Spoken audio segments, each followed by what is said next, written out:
Welcome and thank you for standing by. At this time, all participants are in a listen-only mode. During the question and answer session, please press star 1 if you'd like to ask a question.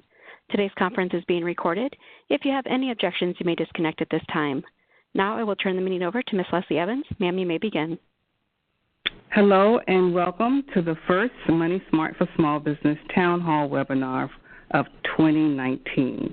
I am Leslie Powell Evans, Chief of Community Affairs in the Division of Depositor and Consumer Protection at the Federal Deposit Insurance Corporation, FDIC. I'm responsible for leading a great team of community affairs staff here in headquarters in Washington, D.C., as well as staff in the regional and field offices throughout the country. Joining me today is Vicki Mott from SBA, the U.S. Small Business Administration, and Debbie Hodis from FDIC Community Affairs. I hope you all know about Community Affairs staff. That's the team of people at FDIC that networks with you, specifically financial institutions, community organizations, as well as national and local nonprofits. We provide a range of technical assistance and financial and economic inclusion resources across the country. Our goal is to reach people who are unbanked and underbanked through our networks like this one, targeted resources, and outreach events and activities. We plan and host webinars, roundtables, and other meetings to identify collaborative opportunities for economic inclusion and community development initiatives. We have over 300 registrations today, and we thank you for taking the time to learn how to use Money Smart for a small business. And we encourage you to reach out to us if you need help developing your program. This town hall is intended for intermediary organizations, such as, again, financial institutions, nonprofits, working with entrepreneurs, and small businesses. As many of you know, Money Smart for Small Business, and we also say MSSB, is a product co-branded with the U.S. Small Business Administration. And as I mentioned earlier, today we have Vicki Mott. She's Director of SBA's Office of Entrepreneur Education here in Washington, D.C., who will provide a welcome and an SBA update.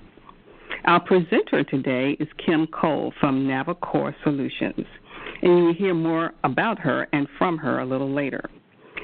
After Kim's presentation, we'll take questions from you all. However, preceding Vicki's comments, we will have Debbie Hodis, who will provide a few reminders and explain how to use the platform, the webinar platform today. So let me turn it over to Debbie. Hello, everyone, and thank you, Leslie. I'm Debbie Hodis, Acting Senior Community Affairs Specialist, supporting community affairs on their small business efforts. You will also hear throughout this Sandra Kerr's voice from time to time as she monitors questions and answers. Sandra is also a Senior Community Affairs Specialist based in Washington, D.C.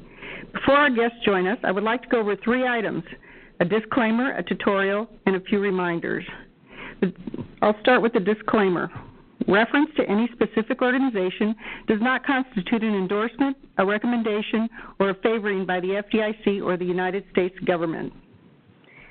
Next, we'll go to our navigation slide. This slide shows you our webinar platform components and how you can use them to participate in this webinar. We ask that you please use the chat and question and answer functions to send questions. Also notice you can download the presentation by clicking on the tab number 2, although you should already be able to see the slides on your screen right now. You can also communicate by using the chat feature marked with number 3 and ask questions of the panelists at any time using the tab marked number 4. If at some point you lose the slides, don't worry, look for a green and blue circle icon shown as number 1 up on the left side in your taskbar to reopen the webinar link. If you have technical difficulties with web access, please contact my colleague Sandra Kerr or call the troubleshooting number as is shown on the bottom of this slide. Now we'll move on to our reminders. We have a few tips and reminders on what you can find at our Money Smart site that are listed here on this slide.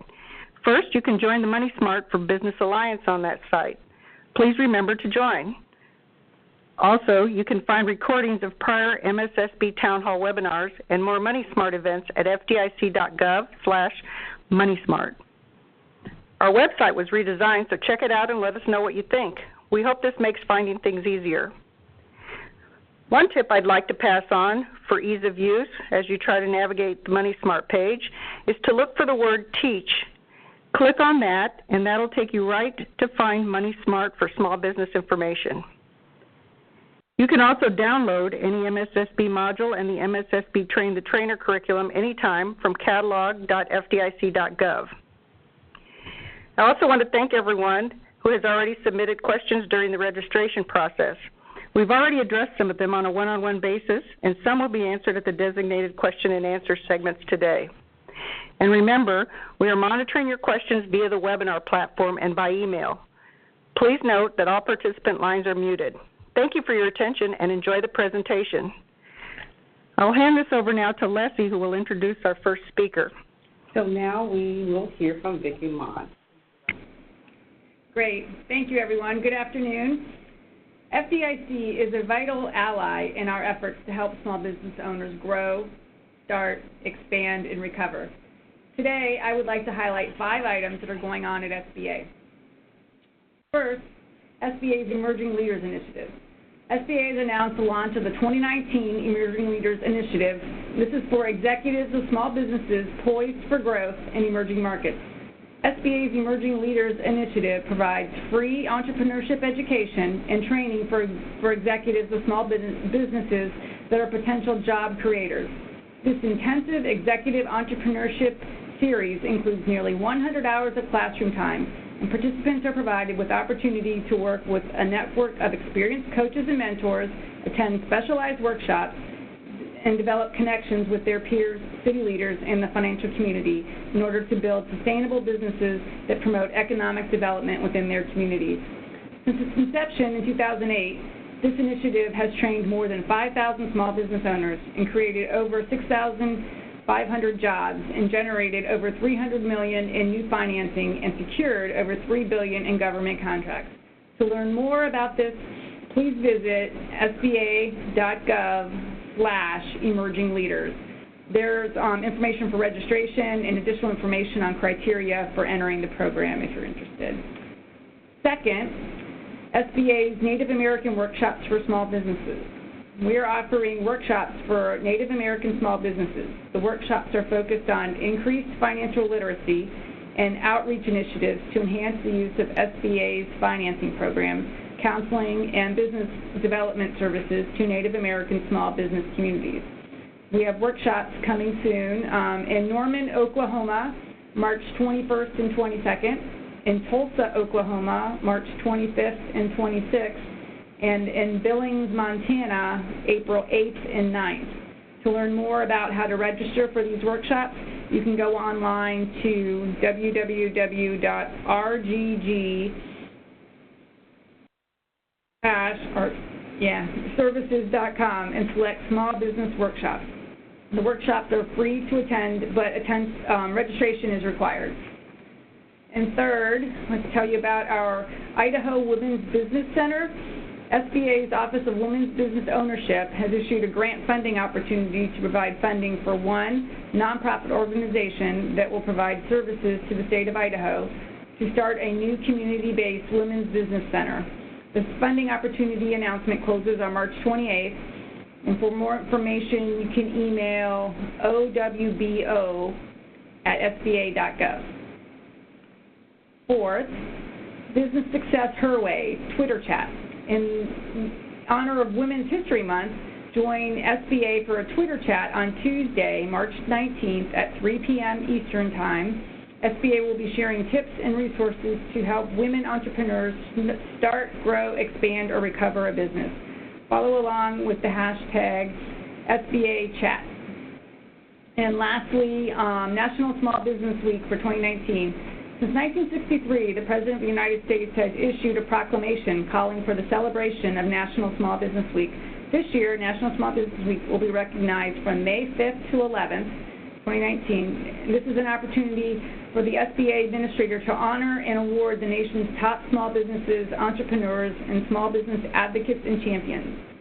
And in closing, when you need reliable advice to start or grow your business, the SBA can connect you with experts who understand the business climate at both a national level as well as in your local market. That's all I have for today. Great. Thank you, Vicki. So next, I'd like to introduce Darnell Sutton. Darnell is a Community Affairs Specialist here in FDIC's Community Affairs Program. As a Community Affairs Specialist, Darnell assists in building relationships and collaborative opportunities among financial institutions in the community. She is responsible for leading our work in the state of New Jersey and has a rich history serving in several roles over her 22-year career here at FDIC, including that of a risk management and compliance examiner. So Darnell will introduce our speaker today, Kim Cole. So I'm going to turn it over to Darnell. Thank you, Leslie. I met Kim Cole when I joined the Community Affairs Program back in 2005. At the time, we were both active members of the New Jersey Coalition for Financial Education, where she currently serves as chairwoman. Kim has been using the FDIC Money Smart materials for as long as I've known her. And throughout the years, we've even had the opportunity to collaborate on a few initiatives that focused on personal financial education. Kim is a national award-winning financial education presenter. In 2016, she won the National Foundation for Credit Counseling Financial Educator of the Year. And in 2008, under her leadership, the New Jersey chapter of the National Jumpstart Coalition was named National Jumpstart Coalition of the Year. While Kim primarily uses the Money Smart adult and young adult curricula to teach and counsel individuals about personal finances, recently she was called on to provide financial education to small business owners, which was a new space for her. Today, we are excited to have Kim share her experience using Money Smart for small business from the perspective of someone not accustomed to teaching business finance. And at this time, I'll turn it over to Kim. Well, thank you, Darnell. I appreciate that lovely introduction. First of all, I'd like to start off by saying that I have been working in the area of personal and financial education for 18 years. So to be handed a project where I was out of my comfort zone, that was a little strange, since I kind of thought I couldn't do it all, but evidently I didn't. So what I want to talk about today is the small business project that we worked on, and basically what it started off with was TD Bank was looking to start kind of a program where they were bringing financial education to small business owners and those that were interested in starting small businesses. So they took their project idea and brought it to the National Foundation for Credit Counseling, who had chosen Navicore Solutions to run with this program. We've done many collaborations in the past, and we thought that we could definitely handle this. Well, I wasn't so sure about that. So basically what we kind of went on to, now I'll talk a little bit about the purpose. Our next slide. The purpose of the project was to provide small business education to individuals, like I said, who are looking to start a small business, or those that needed the financial education to keep their business successful or to kind of get it out of the hole. In our world of credit counseling, we were seeing a large number of clients who were contacting us because they were experiencing financial difficulty, as well as a large amount of personal credit card debt, because they were starting businesses or had started business without financial education, and basically fiscally mismanaged their small business due to the lack of their knowledge. Our first problem with this project was that we had to find these groups of small business owners that we could present this information to, that we still hadn't developed at this point. And Navicore Solution had a wonderful collaboration with child care resources and referral services. In Monmouth County, New Jersey, where our home base is located, Child Care Resources represents a national group that connects parents, child care providers, community leaders, and policymakers with regards to child care. Really what Child Care Resources function was that they were not only just providing training to home-based and storefront daycares, but they were kind of helping them get off the ground. The one area that they lacked expertise in was the business financial management component. So what they were seeing was that many of their daycare providers were struggling with the financial management of their business. Most daycare providers are working within either an associate's degree or bachelor's degree focused solely in the area of child care. Business management was not part of these curriculums. So many of these providers were graduating from college in absolute, with great, trying to think of the perfect word here, with basically they were able to take care of our children and do a wonderful job at it, but when it came to starting and running the business, it just wasn't going so well. So we moved on and realized that we found our group.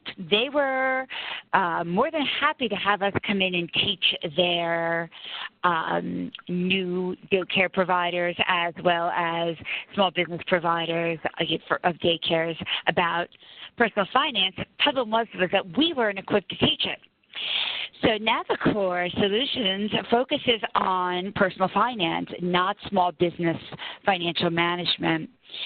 And TD Bank nor the NFCC were in a position at that time to provide us with any training or outline.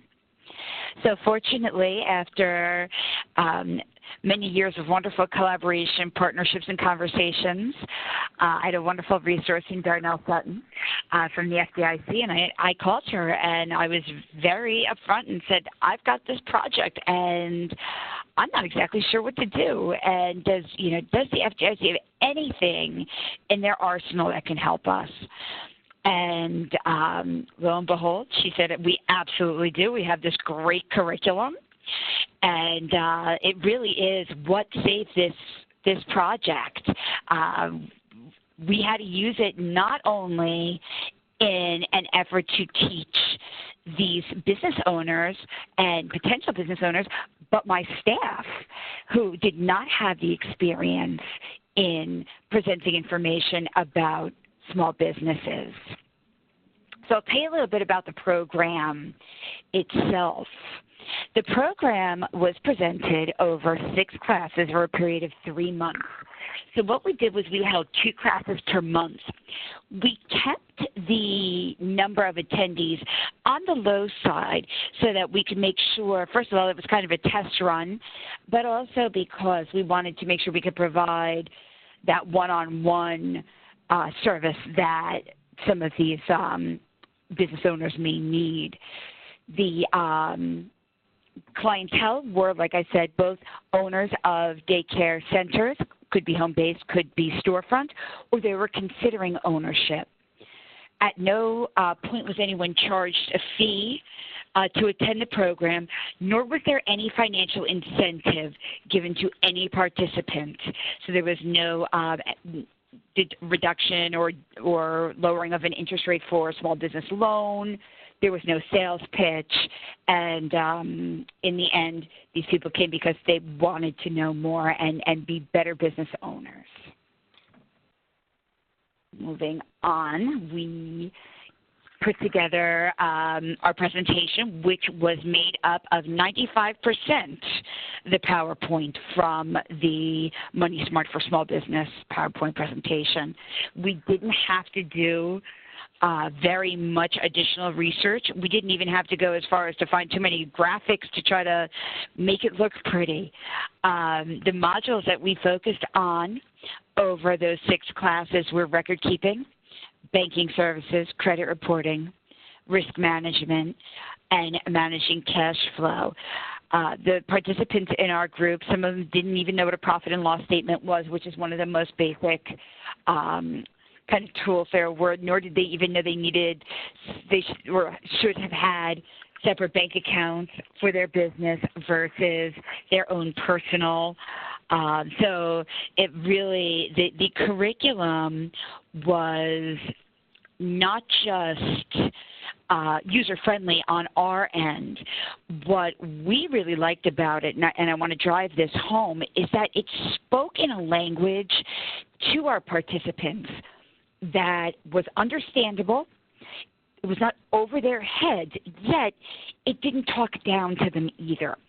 When you're dealing with personal finances, I know most of the people on this call do, it's very hard to find a curriculum that focuses its attention on a group where someone doesn't walk away feeling that they were either confused by the information or spoken down to. This came at exactly bullseye. It hit right on. Like I said, some of these people had associate's degrees, some of them had bachelor's degrees. We are talking about educated individuals, and this spoke to them, which was wonderful, because the quickest way to lose someone is by either boring them or by speaking above or below their level of education. So moving on, what we did was, for follow-up with this program, was that each client has been offered one-on-one financial counseling for their small business as well as for their personal finances in an effort to drive home the importance of keeping the business and the personal finances separate. We actually offered 2 separate types of counseling so that we could help them separate that out.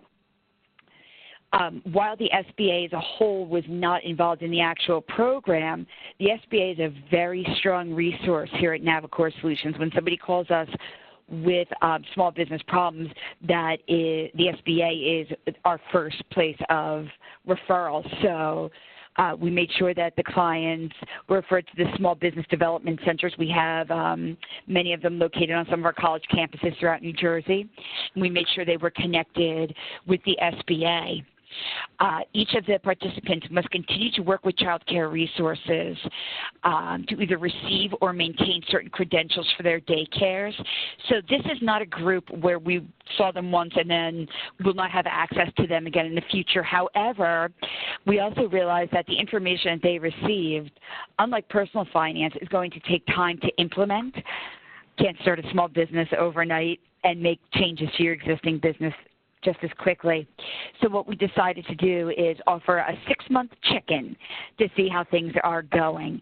Since we only completed the project just a few months ago, at this stage we are not prepared to start that 6-month check, but we will in the next few months.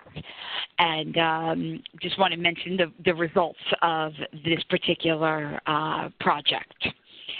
So the results, as you'll see on the next slide, we completed the program, like I said, several months ago.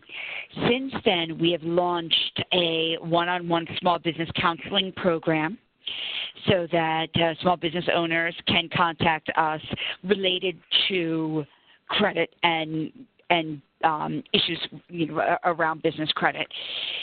So each one of the participants has also been offered, in addition to the one-on-ones that we offered at the beginning, ongoing one-on-one small business counseling through our organization at no charge to continue the work in their goal setting and moving on through this particular program.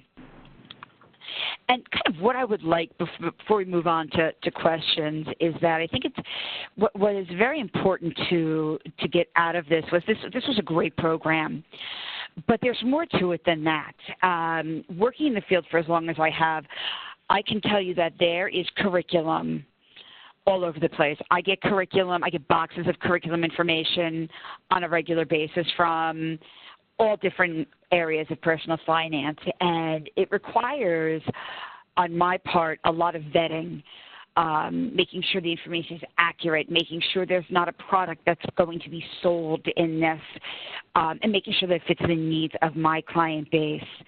The beautiful thing of working with this particular program, when it comes with the FDIC label on it, you know as an educator that you are getting accurate and timely information.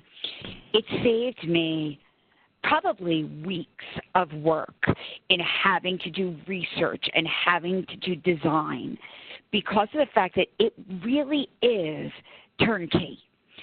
There was so few items that we just kind of tweaked and left out or whatever just based on our clients, that it made this project enjoyable and actually motivated us to further our own education into the world of small business.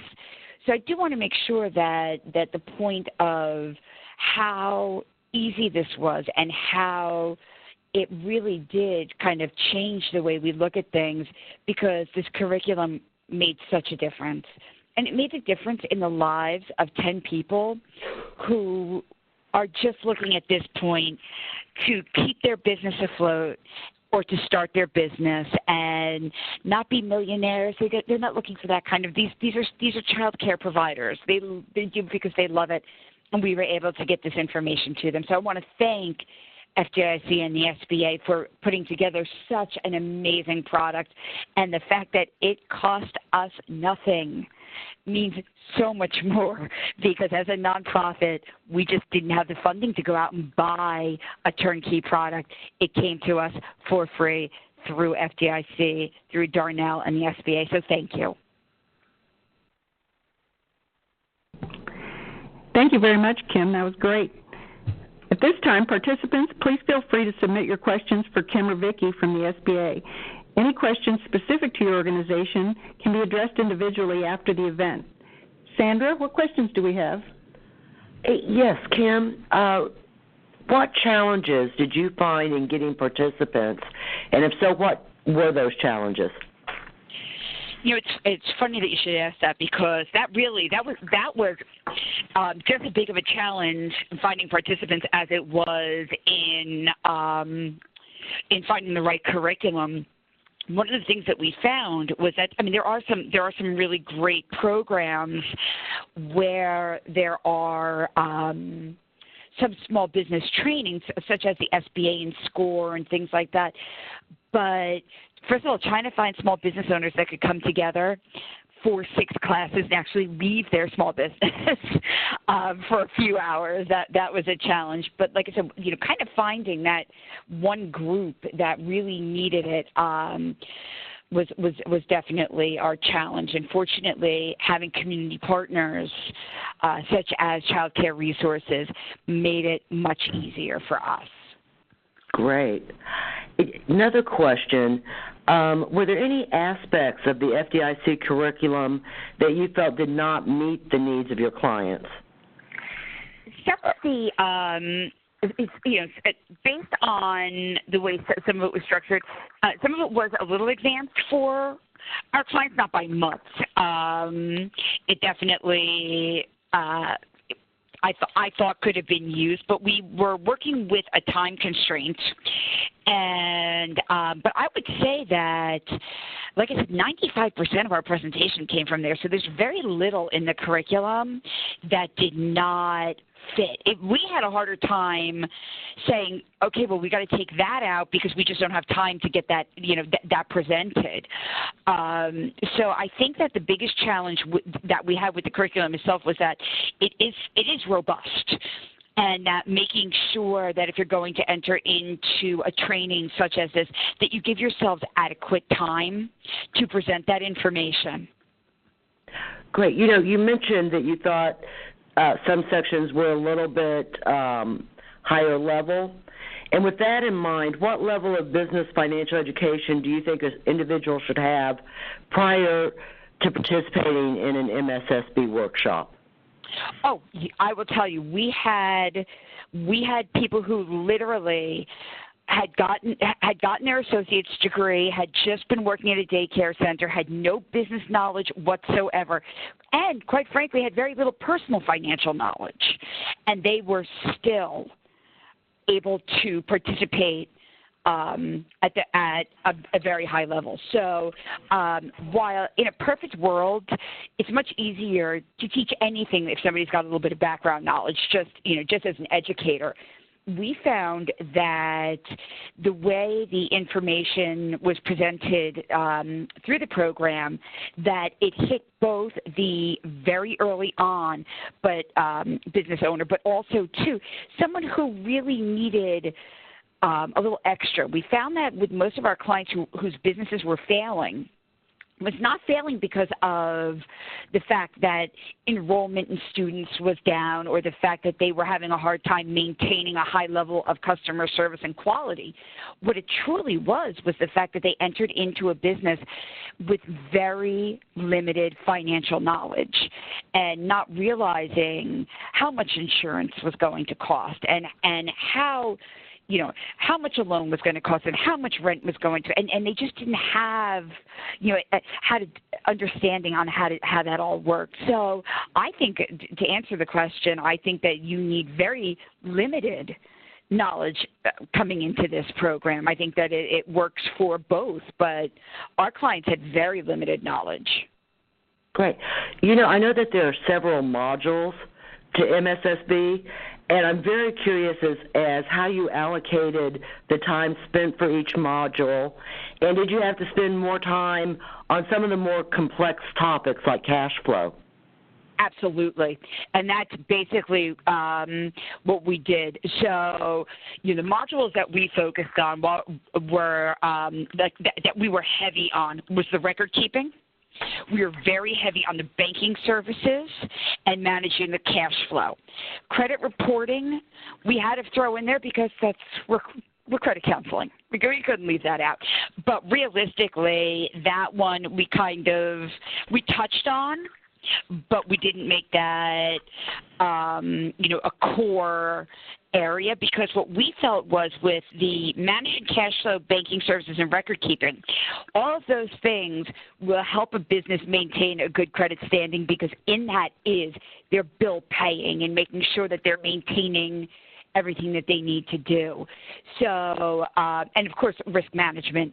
We touched on, but with risk management, we talked about the risk management, of course, from the financial end, but they're also getting a lot of information about risk management from child care resources, because, as you can imagine, working in a child care environment, risk management is a key component. So, without question, we focus very heavily on record keeping, banking, and cash flow. Great. Two more final questions, unless we get any more from the participants today. Are there any changes to the training that you would make going forward? Quite frankly, no. Matter of fact, Darnell and I were kind of laughing a little bit because as we were working on this project, the information went from being the CD-ROM to being the online component. And what FDIC does that is so great is that they keep it fresh. They keep it modern, and that as a result, it's interesting visually. The content, of course, is very relevant. So realistically, there would be no changes that I would make. Oh, that's fantastic. I actually now have two questions. I'm just wondering, is access to capital an issue for those that participated in your program? Absolutely. So because of the fact that they had very little a lot of the people that we worked with in this project and have worked with since are coming from a world in which they were working as a child care provider. And if you have children, you know that you spend a small fortune on their care. However, the people who work for these child care groups don't make a whole lot of money. So most of the people that were interested in ownership were coming from a world in which they themselves were lower income. So their credit may not have been in the best shape. So yes, so they were having a very hard time trying to get the loans that they needed in order to start the businesses, which is where, when we directed them right over to the SBA, that was where we sent them. That we felt that we were best served by sending them over there as opposed to just sending them out there and saying, go find a small business loan. So, but yes, it's definitely a challenge. And then in today's world, it seems like we have so many different curriculums out there, and it's got to be so very hard to choose which is the right curriculum. And I'm curious, why did this work for you, and how did you come to select Money Smart for Small Business? So, like I said, I've been involved in not only just teaching personal finance for the last umpteen years, but also helping develop curriculum. And what brought me to Money Smart, actually, it started long before the small business program. It was initially meeting Darnell probably 15 years ago, and her introduction to me, her introducing the curriculum, and then it branched from there, and it was the Money Smart for Young People, and we started to use that. And like I said, with so much curriculum out there, and I want to try to be as gentle with this as possible, but a lot of the curriculum out there can be very flashy.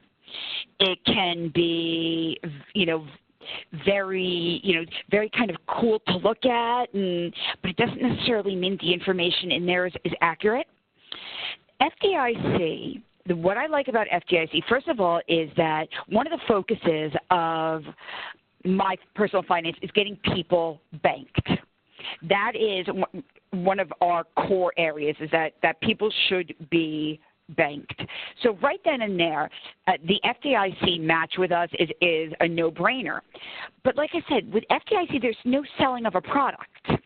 The information is coming from a source where some of the most brilliant financial minds are working on these projects and putting these together. So between having worked with FDIC in the past, having a close relationship with Darnell, who is an amazing representative of the curriculum, and being the chairwoman for the New Jersey Coalition for Financial Education and being involved with them, that is the New Jersey arm of the National Jumpstart Coalition. So as a result of that, again, FDIC is always present there.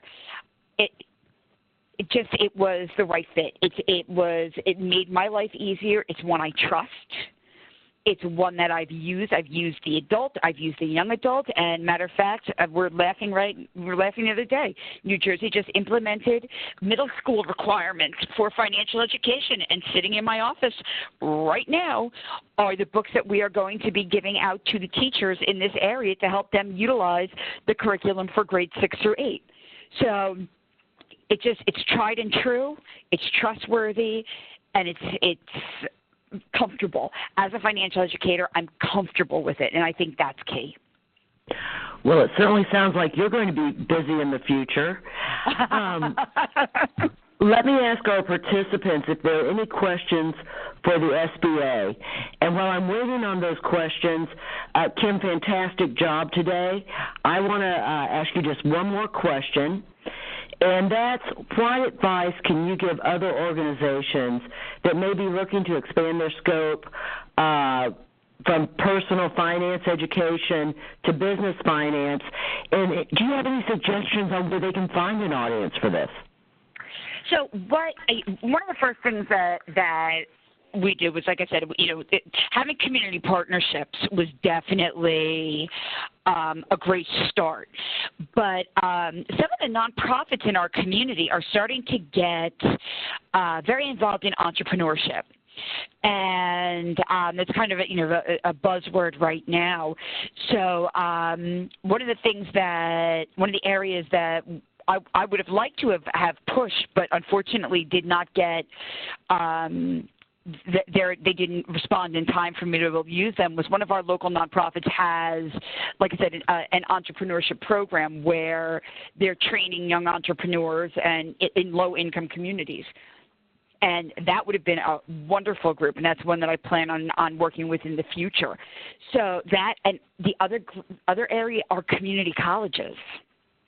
So community colleges have, there are quite a few people that are interested in starting small businesses, particularly when you're looking at the adult population that's in the community college arena. So that's another area where we get quite a bit of that. And the other area, and it's kind of funny, the Department of Labor. So with the Department of Labor, what they were finding was that they were getting quite a few people that had kind of visions of grandeur. So here they are in an effort to try to get them to become more educated, to move on to college or to move into a trade, and they were going to start their own sneaker business. I'm just making something up here. And, of course, it may not have been realistic. And so one of the things that they have us do is come in and talk about small business ownership so that they get an idea that it's a lot more than just, I have a really cool idea and I'm just going to go out and take loans and take credit cards out until I can start it up. So it's kind of twofold. We like to talk to groups, like I said, that are studying entrepreneurship, and also groups that may really not be ready for small business ownership, yet they think they are. So those would be the areas that I would focus on. Well, Kim, thank you so much for an absolutely fantastic presentation. I'm sure that I'm speaking for everyone when I say thank you for the information you provided us today. I do not see any questions for the SBA, so at this point I'm going to turn it over to Leslie Evans for final comments. And I just want to also thank you, Kim, for your great presentation. I want to thank the attendees for joining us on this webinar, and I will turn it over to Debbie to close us out. Okay. Thanks again. Great. In closing, Hello. In closing, please use the information on this final slide to contact MSSB's National Point of Contact, Paula Diaz, to share your experience with her or to have any other questions answered that are related to the MSSB. Her contact information is provided in this slide so that you can refer to it later. Thank you all again for attending today's webinar. We hope that you found the presentations valuable. The recording for this presentation should be available within 2 to 4 weeks. We will email you a link as soon as we have it. My thanks to all of our speakers today again, and again to you for attending this webinar. Thanks again and have a great day. Thank you. That concludes today's conference. You may disconnect at this time.